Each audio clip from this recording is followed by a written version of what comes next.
श्री स्वामी समर्थ. तुम्हा सगळ्यांच्या आपल्या स्वामीसूत्र ब्लॉग या चॅनलवर मनापासून स्वागत. स्वामी भक्त हो, आज पुन्हा एकदा तुमच्यासाठी नवीन स्वामी संदेश घेऊन आलेली आहे. आजचा स्वामी संदेश आपण ऐकणारच आहोत, पण तत्पूर्वी स्वामींसाठी एकच म्हणावंसं वाटतंय की स्वामी, आयुष्यामध्ये जर तुम्ही असाल तर घडणार नाही कधीही अनर्थ. आयुष्यामध्ये जर तुम्ही असाल तर घडणार नाही कधीही अनर्थ, कारण आमच्या पाठीशी सदैव आमचे श्री स्वामी समर्थ. आमच्या पाठीशी सदैव आमचे श्री स्वामी समर्थ. स्वामी भक्त हो, अगदी बरोबर हे वाक्य आहे. जर आपल्या पाठीशी आपले स्वामी आहे तर आपल्या आयुष्यामध्ये कधीही अनर्थ घडणार नाही. त्यामुळे आपल्या आयुष्यामध्ये अतिविचार करण्यापेक्षा हे आयुष्य आनंदाने जगायला शिका. कारण किती दिवसांचे हे आयुष्य असते. आजचं अस्तित्व उद्या नसते, आजचे अस्तित्व उद्या नसते. मग जगावे ते हसून खेळून आणि स्वामींचे नाम घेऊन. कारण उद्या काय होईल हे कोणालाच माहीत नसते. उद्या काय होईल हे कोणालाच माहीत नसते. उद्या काय होणार आहे हे आपल्याला ठाऊक नसलं तरीही जर आपल्या पाठीशी स्वामी आहेत आणि आपण स्वामींच्या भक्तीमध्ये लीन आहोत तर उद्याचा दिवस आपल्यासाठी चांगलंच काहीतरी घडून येणार आहे. या गोष्टीवर तुम्ही डोळे झाकून विश्वास ठेवा. कारण स्वामींचं घेतलेलं नाव कधीही वाया जात नाही. आणि म्हणूनच तुम्ही देखील पटकन आपल्या कमेंट बॉक्समध्ये श्री स्वामी समर्थ लिहा. बघा, तुम्ही एकदा श्री स्वामी समर्थ लिहिणार आहात, पण स्वामी त्याचं फळ तुम्हाला दुपटीने देणार आहे, 10 पटीने देणार आहेत. तर तुम्ही कमेंटमध्ये श्री स्वामी समर्थ लिहिलं असेल अशी मी आशा व्यक्त करते आणि आजचा स्वामी संदेश सांगायला देखील सुरुवात करते. स्वामी सांगतात, अरे बाळा, नको त्या गोष्टींचा विचार करणं सोडलं की माणसाला आपोआप लक्षात येतं की खरा त्रास तर अति विचार केल्यामुळे होतो. खरा त्रास तर अति विचार केल्यामुळे होतो. ज्या वेळेस परिस्थिती तुझ्या विरुद्ध असेल तर अशा वेळेस तू फक्त शांत राहा. ही परिस्थिती बदलेल, पण तोपर्यंत थोडासा धीर धर आणि संयम ठेव. तुझी ही वेळ देखील नक्की बदलेल, कारण वेळ ही बदलतच असते. प्रत्येकाची वेळ ही बदलतच असते. ह्या गोष्टीवर तू विश्वास ठेव. अरे, तुझ्या आयुष्यात जे चालू आहे ते योग्यच चालू आहे. फरक इतका आहे की जे चालू आहे ते तुझ्या मनासारखं घडत नाही. पण एक गोष्ट लक्षात ठेव, आम्ही तुला ते देत नाही जे तुला तुझ्या मनासारखं हवं आहे. आम्ही तर तुला तेच देतो जे तुझ्यासाठी योग्य आहे. संयम ठेव. कधी कधी चांगलं घडण्यासाठी वाईट परिस्थितीतूनही जावं लागतं. अरे, गवत उगवायला वेळ अजिबात लागत नाही, परंतु वटवृक्ष उगवायला अनेक वर्ष जातात. पण गवत जसं लवकर उगवतं आणि लवकर सुकूनही जातं, त्या तुलनेत वटवृक्ष उशिरा उगवतो पण हजारो वर्ष टिकतो, हे मात्र विसरू नकोस. आम्ही तुझ्या आयुष्यात त्या वटवृक्षाप्रमाणेच आहोत.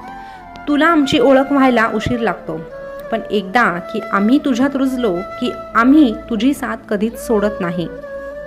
आम्ही तुझी साथ कधीही सोडत नाही. म्हणूनच आमच्याशी लवकर जुळण्याचा प्रयत्न कर.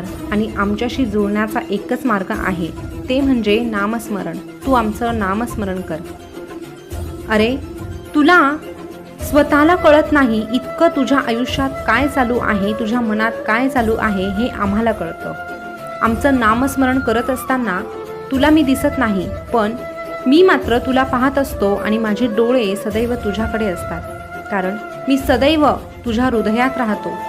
म्हणून एक गोष्ट लक्षात ठेव, माझ्यासमोर उभं राहून तू काय मागतो यापेक्षा माझ्याकडे पाठ असताना तू कसा वागतो यावरही बऱ्याच गोष्टी अवलंबून असतात. माणूस हा बोलण्यातून नाही तर वागण्यातून कळतो. चांगले कर्म, चांगले विचार, चांगले आचार जर तुझ्या मनात असतील तर तू रोज मंदिरात नाही आलास तरीही चालेल. पण तुझ्या मनातल्या मंदिरात अंधार असेल तर तू जगाच्या कुठल्याही मंदिरात कितीही दिवे लावले तरीही त्याचा उपयोग होणार नाही. त्या ठिकाणी फक्त अंधारच राहील. म्हणून एक गोष्ट लक्षात ठेव, आयुष्यात तू किती खरा आणि किती खोटा हे फक्त दोघांना माहीत असतं. आणि ती दोघं कोण, तर एक म्हणजे तुझा अंतरात्मा. एक म्हणजे तुझा अंतरात्मा आणि दुसरा म्हणजे तुझा हा परमात्मा. त्यामुळे तुझ्याकडच्या 2 गोष्टी कधीही संपू देऊ नकोस. तुझ्याकडच्या 2 गोष्टी कधीही संपू देऊ नकोस. एक म्हणजे तुझ्या मनातलं बालपण आणि दुसरं म्हणजे तुझ्या अंतरात्म्यातील देवपण. एक म्हणजे तुझ्या मनातलं बालपण आणि दुसरं म्हणजे तुझ्या अंतरात्म्यातील देवपण. कारण बालपणामध्ये जी निरागसता असते ती कोणाकडेच नसते आणि ही निरागसता परमेश्वरापर्यंत घेऊनही जाते. आणि दुसरं म्हणजे अंतरात्म्यातील देवपण. जोपर्यंत तुझ्या अंतरात्म्यात देवपण जागा आहे तोपर्यंत हा स्वामी तुला अंतर देऊ शकत नाही.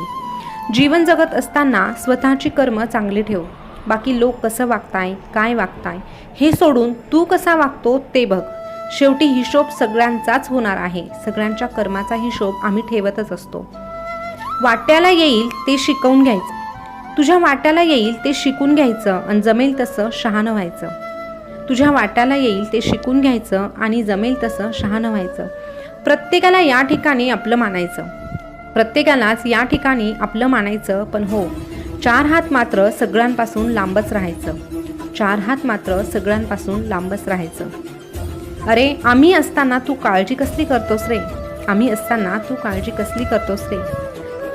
तू फक्त तुझं काम, तुझे कर्म आणि माझ्यावर असलेला विश्वास कमी होऊ देऊ नकोस आणि त्यामध्ये कसलीही काटकसर करू नको. तू तुझे कर्म करत असताना आणि तुझं काम करत असताना माझं नामस्मरण करून कर. तुझ्या आयुष्याचा कार्यभार वाहण्यास आम्ही समर्थ आहोत.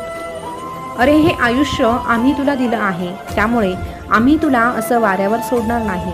आणि आम्ही तुला हे आयुष्य दिलं आहे ना, ते आयुष्य यासाठी नाही की तू मन मारून जगावं. हे आयुष्य यासाठी नाही की तू मन मारून जगावं. आयुष्य तर यासाठी आहे तू मन भरून जगावं. तू मन भरून जगावं. हरवलेलं सुख थोडं शोधून बघावं. हरवलेलं सुख थोडं शोधून बघावं.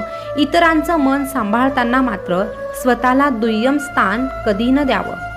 स्वतःला दुय्यम स्थान कधी न द्यावं. सारं काही ठरवल्याप्रमाणे होत नसतं रे. सारं काही ठरवल्याप्रमाणे होत नसतं. काही गोष्टींना आपसुकच होऊ द्यावं. तडजोड बाकी कशातही केली तरी चालेल बरं का. तडजोड बाकी कशातही केली तरीही चालेल, पण स्वाभिमानाला मात्र नेहमी जपावं. तुझ्यातल्या स्वाभिमानाला मात्र नेहमी जपावं. इतरांची तुलना करताना स्वतःवरील विश्वासावर ठाम राहावं. इतरांची तुलना करताना स्वतःवरील विश्वासावर ठाम राहावं. आयुष्य यासाठी नाही की हरत राहावं, झुरत राहावं. अरे, आयुष्य यासाठी नाही की तू हरत राहावं आणि झुरत राहावं. आयुष्य तर यासाठी आहे की तू लढत लढत नामस्मरण करत करत सदा बहरत राहावं. आयुष्य तर यासाठी आहे की तू लढत लढत नामस्मरण करत करत सदा बहरत राहावं. आणि अशा पद्धतीने आमचा जो भक्त आम्ही दिलेलं हे आयुष्य अशा पद्धतीने जपण्याचा प्रयत्न करतो आणि भरभरून जगण्याचा प्रयत्न करतो, अशा भक्तांच्या पाठीशी आम्ही सदैव उभे राहतो. कारण हे आयुष्य जगत असताना अडथळे येतात, परंतु त्या अडथळ्यांना सामोरं जाण्याची जी ताकद आहे ती आमच्या भक्तांना आमच्याकडूनच मिळत असते. आणि आम्ही आमच्या भक्तांना कधीही एकटं सोडत नाही.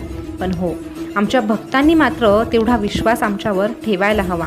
आणि वाटेत कितीही संकटं आली, वाटेत कितीही दुःख आले, तरीही त्या प्रसंगांना सामोरं जात असताना आमच्या भक्तांनी आमचं नामस्मरण करत राहावं, एवढीच आमची अपेक्षा, एवढीच आमची अपेक्षा. मग बघा, अशा भक्तांना आम्ही देखील एकच सांगू, भिवू नकोस, मी तुझ्या पाठीशी आहे. भिवू नकोस, मी सदैव तुझ्या पाठीशी आहे. स्वामी भक्त हो, आजचा स्वामी संदेश तुम्ही ऐकलाच असेल. स्वामींनी आजच्या संदेशमधून आपल्याला एकच सांगितलेलं आहे की हे सुंदर आयुष्य आपल्याला फक्त एकदा मिळालेलं आहे. आणि हे एकदा मिळालेलं आयुष्य जर आपण रडत रडत घालवलं, झुरत झुरत घालवलं, तर ते आयुष्य काय आहे किंवा त्या आयुष्याची मजा काय आहे हे आपल्याला कधी कळणारच नाही. आणि सुख शोधता शोधता आपलं आयुष्य कधी संपून जाईल हे देखील आपल्याला समजणार नाही. त्यामुळे जे काही आपल्या वाट्याला आलेलं आहे ते मन भरून जगावं. आणि आल्याच अडचणी, आलीच संकट तर आपले स्वामी आहे, सगळं काही स्वामींवर सोपवून द्यावं. स्वामी भक्त हो, आजचा स्वामी संदेश तुम्हाला कसा वाटला हे कमेंटमध्ये आवर्जून सांगा. आणि असेच नवनवीन स्वामी संदेश ऐकण्यासाठी आपल्या स्वामीसूत्र ब्लॉग या चॅनलला सबस्क्राईब करा.